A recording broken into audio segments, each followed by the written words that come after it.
vemos a esta testigo que en ese momento está viendo cómo aquel objeto está abduciendo un ternero, pero asimismo ella se ve en el interior de ese objeto y está viendo cómo ese ternero está siendo desplazado hacia esa habitación, y resulta que allí no está sola, porque aparecen unos extraños seres con pequeños cuerpos que además son como muy delgados, con unos ojos desproporcionados, grises, bueno, una piel gris sin párpados, y además vistiendo con un mono oscuro y muy ceñido.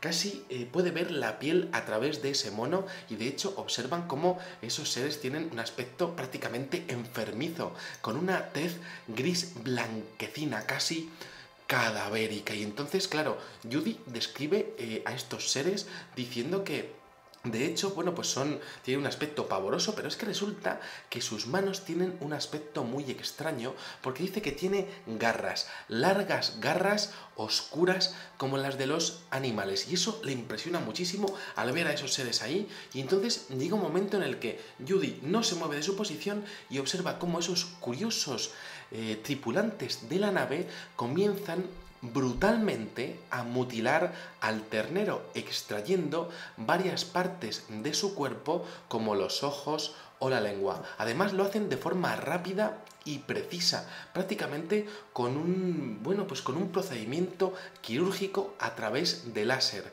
Y de hecho lo hacen mientras que el animal aún vive, y ella contempla el sufrimiento tremendo de ese animal, pero sí que ve que no le extraen el corazón, y de hecho la testigo, observando todo aquello, tiene un asco y unas náuseas espectaculares presenciando todo eso.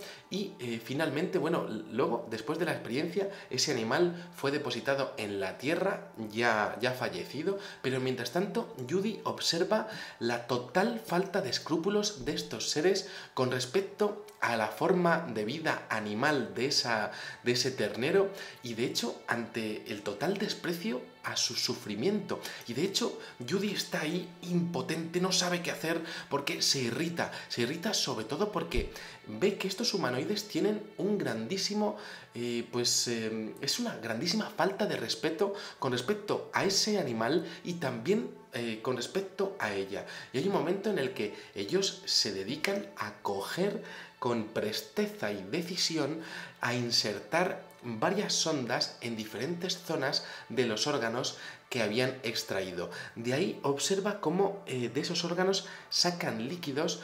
Ella no puede saber dónde van esos líquidos y siente pues una cierta sensación de alivio producida por un mensaje telepático en donde estos humanoides le transmiten que llevan a cabo tales acciones por ser estrictamente necesarias.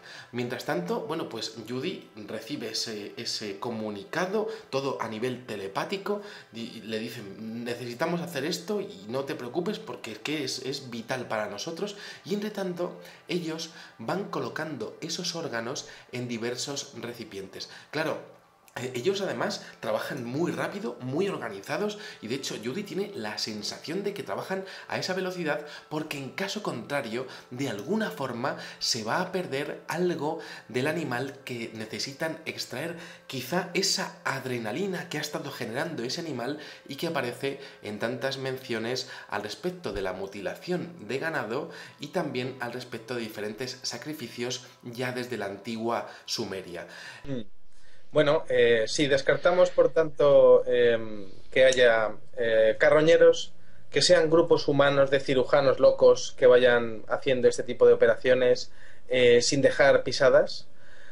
Y también teniendo en cuenta que la hipótesis extraterrestre pues podría ser apreciable en base a los avistamientos de ovnis y a la manera que tenemos en la que aparecen los cortes, ¿no? Y que siempre además son las mismas sustancias, esas sustancias glandulares. Pues yo creo que podríamos estar hablando quizá de una alimentación o de un muestreo o de una alimentación, algo que sea totalmente necesario y que tengan que cogerlo de ese tipo de animales por las sustancias químicas que tengan esas partes del cuerpo de esos animales. Estamos hablando de que, por ejemplo, en el fenómeno de abducción existe una gran relación con la genética, todo muy relacionado con la hibridación. ¿por qué no va a ocurrir algo similar con el tema de las mutilaciones de ganado con respecto a una sustancia química que necesiten para algún tipo de experimentos, o una sustancia química que les produzca bienestar, o directamente como alimentación? Entonces, por eso lo más curioso es que se van produciendo casos, pero luego los casos se van equiespaciando durante mucho tiempo. Es decir, se concentran muchos casos en un sitio y luego deja de aparecer hasta que luego vuelve a ocurrir otro incidente en otro sitio, y hay muchos casos y se terminan, y luego en otro sitio y vuelven a ocurrir más casos. Es decir, como si se les fuese gastando lo que se va cogiendo y tuviesen que bajar a por más, o se tuviese que seguir haciendo actividades para hacer más. Entonces, ¿cuál es la motivación? En mi opinión, sin ninguna duda, es la necesidad. La necesidad es de coger esas sustancias químicas que están en esos animales. ¿Y la razón? Pues o alimentación, o placer, o experimentos químicos, o bueno, pues de reacciones químicas que necesiten ese tipo de sustancias. Esa sería mi opinión. Pues sí, más o menos coincide con la mía.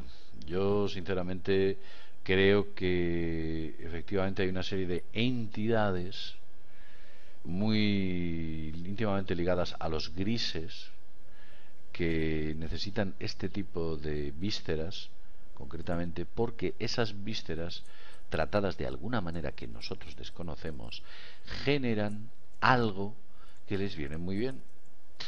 ¿Podemos decir que es un alimento? No lo sé. ¿Podemos decir que es algún tipo de, como heroína, como droga, como algo que les viene bien, como una especie de dulce, como una especie de necesidad? No lo sabemos. Pues más bien. De hecho, hay pues los famosos Magic Papers o el proyecto Magic, cuando hace una serie de recopilación de informes a lo largo de los años 60, 70 y 80 que son catalogados y posteriormente están muy disgregados. Hay referencias de muchas observaciones, de muchos ufólogos, hay revelaciones absolutamente asombrosas sobre la vida alienígena, aparece el famoso EVE y tal.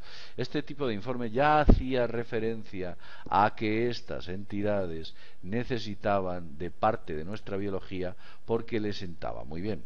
Y curiosamente, fijaos, hemos dicho que en muchas ocasiones aparecen tanques de agua que han desaparecido. Pues esto nos recuerda muchísimo a las declaraciones de Paul Benewith cuando decía que las entidades extraterrestres necesitan para poder sobrevivir mucha agua. Por eso sus bases están siempre cerca de lagos, de ríos o, por supuesto, en el mar. Y evidentemente las zonas áridas a las que acuden estos ovnis son zonas muy apartadas de fuentes de agua abundantes, ¿no? Entonces ellos parece ser que aprovechan ese tipo de instalaciones, los famosos tanques canadienses, para poderse hacerse con esta agua.